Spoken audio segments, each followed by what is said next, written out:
Good afternoon. I am Judge Deborah Thomas. I am so glad that you have tuned in today. First, I want to give you information about the upcoming expungement form. And I'm hoping you have your pencil and paper out. You need to write this down. You may not need to be at the expungement, but you may come and represent someone who is working or can't get there and take the information to them. Our next expungement forum is going to be Saturday, June 23. June 23, this is the 23rd of June, beginning at 1 o'clock in the afternoon, and we start on time. The expungement forum is going to be at Liberty Temple Baptist Church. That's located at 17188 Greenfield. And that's near Outer Drive, 7 Mile, Greenfield. The name of the church is Liberty Temple Baptist Church on Greenfield Road, 17188, Saturday, June 23rd, starting at 1 o'clock. I'm going to do the show, and then I'm going to run right over there, and we start on time. I have a wonderful guest. And she's going to give information today. You may want to keep that pencil and paper in hand so you can take notes. Introduce yourself to the folks. Good morning. Good morning. Rather good afternoon. My name is Wazetta Dulce, and I am the founder of Five Star School of Etiquette, and I'd like to thank you, Judge Thomas, for inviting me on this afternoon. Oh, it's my pleasure. You're talking about etiquette. Well, first of all, a lot of folks never even heard the word. Obviously, I can tell that from what I see at the courthouse. What is etiquette? Etiquette is simply a set of guidelines that we use to interact with each other. The primary goal of etiquette is not to offend other people. That is the primary goal. And etiquette teaches us the rules that we need to accomplish this goal. In my business, I believe that etiquette is built on 5 tenets: respect, consideration, kindness, inclusion, and service. Okay, well, if everybody did that, we'd have a much more peaceful community. We would have a community that we could all enjoy in peace. Etiquette is actually the basis for civility. And in a civil society, you need etiquette. Now, I was looking at your card, and you are certified. Yes, I am. Who certifies people on etiquette? I was certified by the American School of Protocol, which is located in Atlanta, Georgia. They've been certifying etiquette trainers for over 25 years. So you're serious about this? I am very serious. You are kind of sending the message that manners matter? Manners matter always. In every situation, Judge Thomas, they always matter. I have people that come down to the courthouse. Now, that's where we do business. Yes. And generally, if you are coming to the courthouse and coming before the judge, you have an issue that you want the judge to assist in resolving. Yes. They come in T-shirts with any kind of language and message on them. They come in halter tops. They come with their breeches down halfway there behind. They act like they didn't know they were coming to a place of business. How did we get to this point? I believe that we got to this point when we started dismissing the village. I grew up in the village, and what my mother didn't know, the lady 2 doors away knew. What I wouldn't listen to from my mother, I would listen to from the lady down the street. And we've gotten away from the fact that we need help when we raise our families. It's impossible for you to raise your family only using the tools that you have. You don't have enough tools. You need other people that are interested in your children becoming successful, in your children being happy, in your children being well educated. We need families that are raising adults. So many families are raising children. We don't need any more children in the world. We need responsible, civil adults. And etiquette teaches us how to train our children to be civil, responsible adults. Okay, role models. I I wonder sometimes. Uh, a lot of times people will say, "Well, I dress this way because I'm expressing myself." All right, and I don't adjust my expression of myself just because of who else may be around, and it befuddles me because, as I have explained in the courtroom on more than one occasion, don't come down here like you just left the club or a sports event. This you express yourself accordingly. Role models. Where are we getting our role models? Who's demonstrating what a business attire looks like? The choices are slim. That's why we need someone to help us make the right choices. Because if we're watching television, we aren't necessarily going to see the right choices. And we have to understand that we can have our own personality and express ourselves, but we're always being judged. Like it or not, we're being judged and we judge. And we evaluate. Yes, we If you're do. going in for a job interview, if you're meeting someone new to develop a relationship or a friendship, you people are evaluating. Yes. I know that I have on occasion, as I'm getting dressed in the morning and what have you, or watching our local news stations, and I'm observing that these are people who are on daily. Yes. They are representatives of our immediate community. And sometimes I'm looking at these people have professional positions. There is one newscaster. Well, actually, she's the weather lady Okay. on Channel 2, an African American woman. She is always impeccably, professionally dressed. And I think she's been on for maybe a couple of years now, but she will wear a very nice suit. She had on a lovely suit yesterday. I was watching the news last night with a girlfriend of mine. Oh, I love that suit. But even in our local entertainment field, or those that there doesn't seem to be a push or an understanding that they could help educate our young women and our young men on what a professional business attire looks like. Because too often, I think, they're looking at reality TV Yes, they are. and think that's reality. And it's not. It's all scripted. It's all, and sometimes the sensational aspects of it, I don't know why anybody would want that in their life. I I tell people that we need to have two personas. We need to have our private persona that we show at home among our friends and families, and we could be as wild and crazy as we choose. However, we also need that public persona, the one that we put on as soon as we step out the door. Because if you are a person that is looking for opportunity, that wants to be successful, you never know where that opportunity is coming from. And you have to always, my tagline is be prepared. Prepare for success. It doesn't just happen. Education doesn't make you successful. No.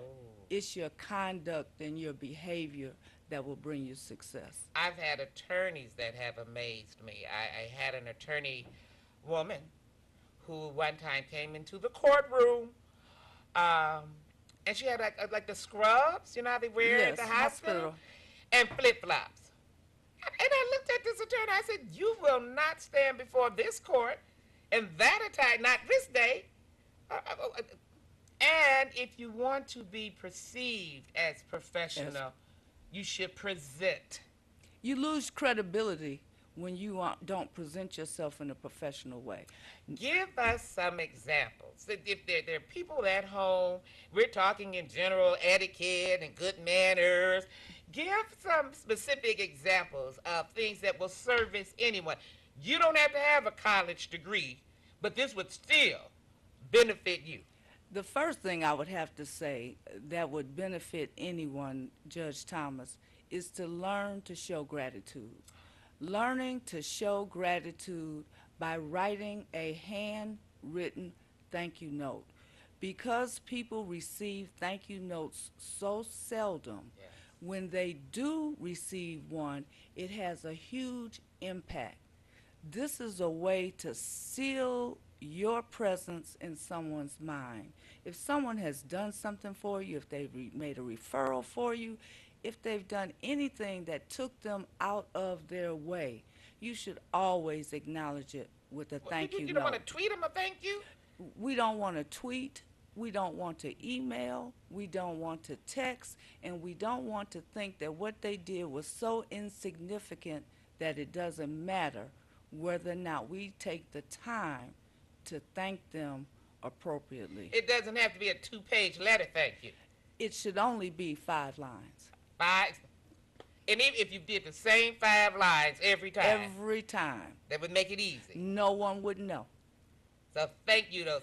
That would be by snail mail with a stamp. Snail mail with a stamp. How impressive. It is. How It is. impressive. Think about the last time you received a thank you note. It touches you that someone took the time to show gratitude. Showing gratitude is critical for success. What other tidbit of wisdom would you give to someone that is starting out? What about our young people? Learn how to shake hands correctly. What do you mean correctly? There's Palm- a correct way? Yes, there is. There's an incorrect way. Yes, there is. Palm to palm is the correct way, with great eye contact and a smile. There is no difference between the handshake we give to a woman and the handshake that we give to a man. It may be a little firmer with a gentleman, but gentlemen should not be shaking our hands like they're afraid to touch us, and women should not be clasping the ends of each other's fingers. A firm handshake. You are judged by your handshake. When you give a poor handshake, that is the only thing people remember about you, how sorry your handshake was. And that is true. That Very is true. Very true. We have become a society where we do not sit down and have dinner at the dinner table as a family in the evenings. Yes. All right, some of us are eating out the pot over the sink. Some of us are running through, grabbing a plate and going to our respective bedrooms. And then all of a sudden we are invited out to a luncheon or a dinner. Where do we begin? Not at that time. You need to know before you go. Once you get to that dining table, it's too late to know how to hold your fork and knife correctly. Many times, Fork and knife. Folks not using forks and knives at home. then they should be. Plastic, maybe. We have to always be prepared to be in environments and settings that we won't be used to. We have to always be prepared to step up to the plate rather than stepping back from the plate.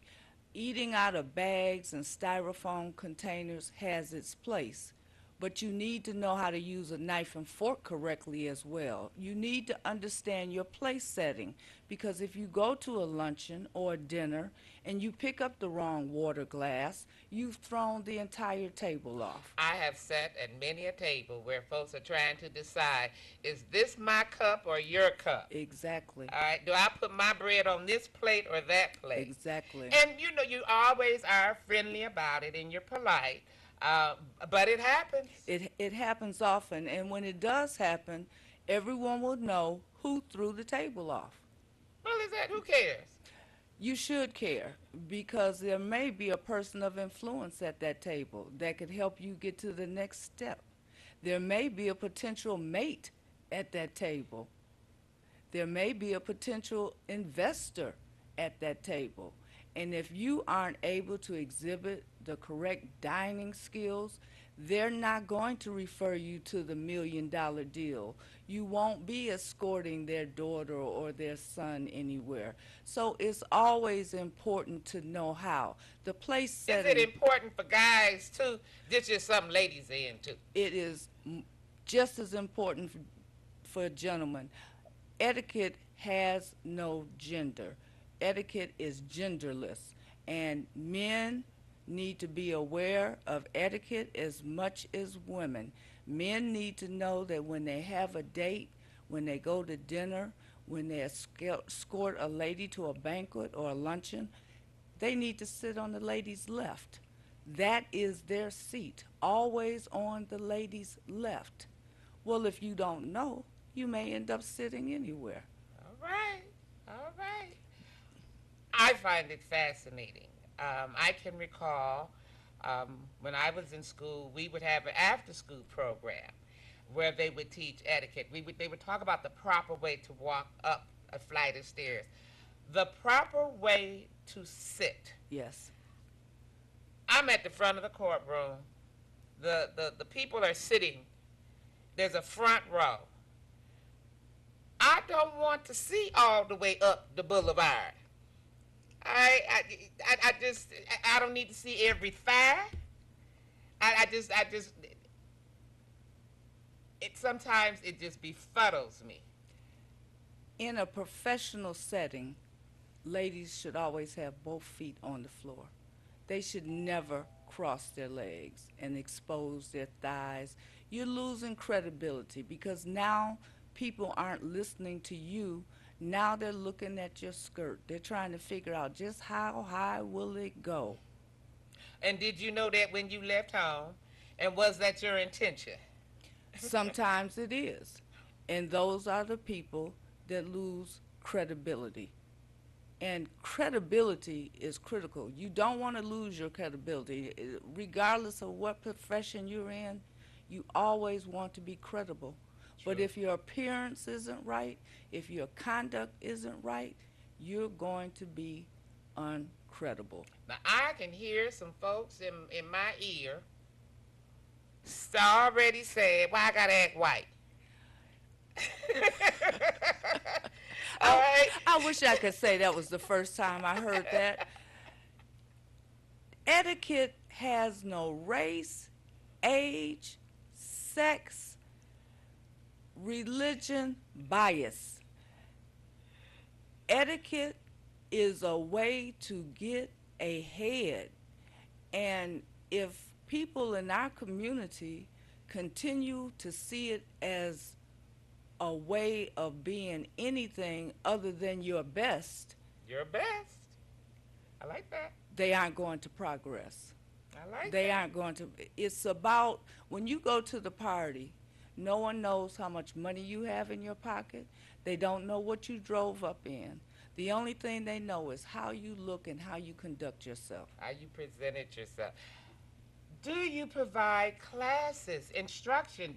Do you provide individual instruction? Yes, I do. I provide group instruction and I provide individual instruction. I work with young people as young as 8 years old, and I've worked with adults up to 75 years old, adults who have decided, I want to be sure that I'm doing this correctly.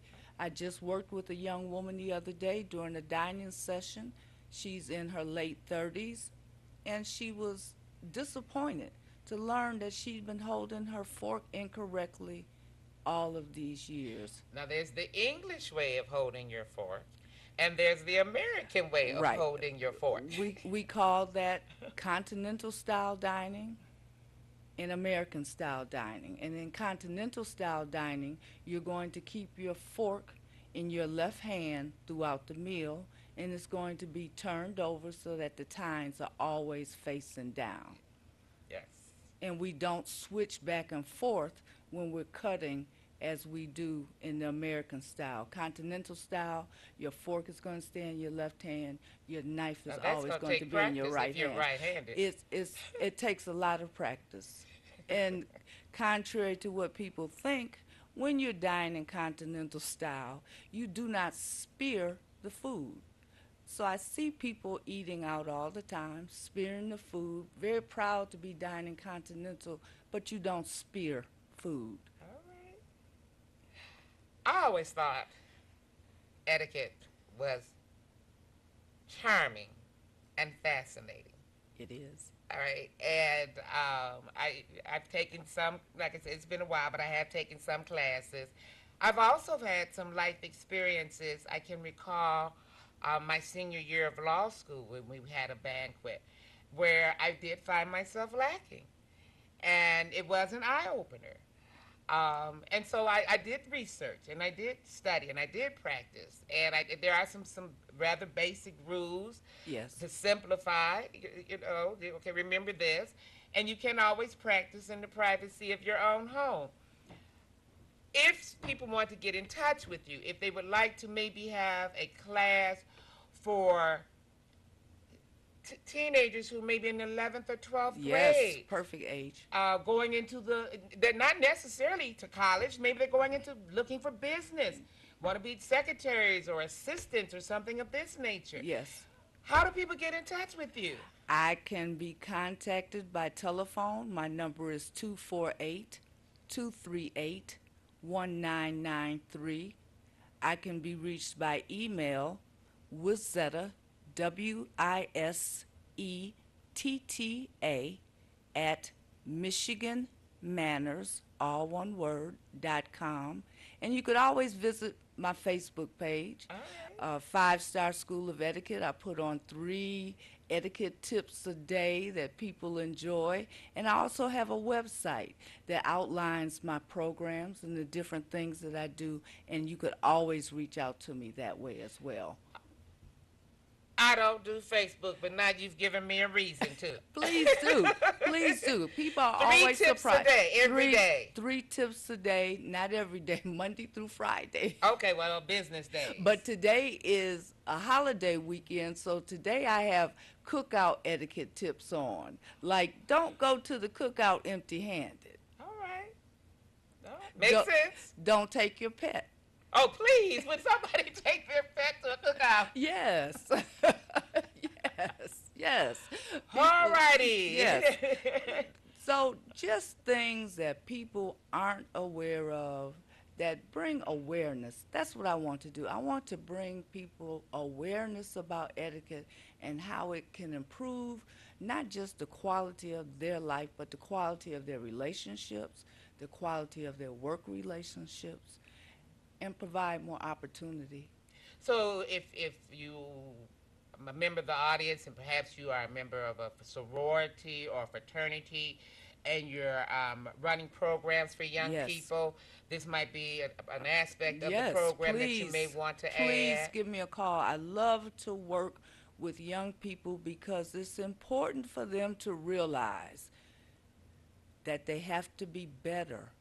They have to be better. They have to be better. They have to be better.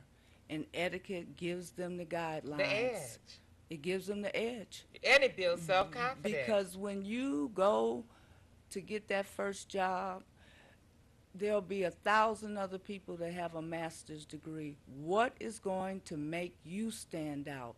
It will be how you shake hands. It will be the fact that you didn't plop yourself into the seat until you were directed where to sit. It will be that you followed up with a timely, effective thank you note. Those are the things that will make a person remember you versus the other 999 candidates that Give they've folks the contact information again. My number is 248-238-1993, and I can be reached also at Wizetta, WISETTA, at MichiganManners.com. If you have a question or a comment, if you think manners matter, if you think it's a conversation that we should be having at some of the places that we are meeting up with folks, maybe Yes. at your lodge, maybe at your church, your community meetings, join us in the conversation. Please do. Give us a call. If you have a question, something that you've always, how do I know which fork and then what am I supposed to do with the fork when I finish with it? Leave it on the plate. That's called silent service. The way we place our silverware on our plate lets the waiter know that we have finished our meal. We do not, and audience, I repeat, because there are some of you out there doing this. I see you. We do not place the napkin in the plate when we have finished eating. We do not take that beautiful cloth napkin that may be made out of silk or damask. We don't take it and place it on top of the plate. We don't do that. I want to thank you for coming in. I want to thank you for joining in a discussion on why manners matter. Yes, they do. And it doesn't matter what your station in life might No, be. it doesn't. And the fact that if we practice etiquette, we're going to go through those 5 steps again, we will have a more peaceful community. And if we just start with our block, each block will become more peaceful. We will have a better city, a better state. Let's give those 5 golden rules as we go off the air. Respect, respect for ourselves, respect for others, consideration, be considerate of others, be considerate of yourself, kindness. You could never practice too much kindness. Be kind to yourself, but especially be kind to others. And inclusion. We have to acknowledge each other. That is the first step in including people. You have to give people a nod, a smile, a finger wave, anything to let people know that you see them. So we have to be inclusive of people. We have to include them, but we also have to remember that we have to join them as well. We can't isolate ourselves. We have to jump in groups as well. And service. We want to always serve. We want to serve each other, and we want to serve our community. This is how we continue to get grace, is by being of service, by treating each other with respect and kindness, and by always being inclusive. I think of all of them, being inclusive is the most important. Well, I know we monopolized most of the time, but I had so many questions. I want you to come back again. I will be happy to, Judge I Thomas. would be so thankful if you would come back again and share this information. Ladies and gentlemen, I want to thank you for joining us this afternoon. I hope we've begun a dialogue that you will continue. My producer is telling me that we have run out of time. I have noticed that we did getting a few phone calls. I'm going to bring her back again because manners matter. Yes, they do. Manners matter, and how you present yourself, your first impression, has an impact on how you will progress. Yes. As always, I want to say to my viewers that I am Judge Deborah Thomas, and I love you, Detroit.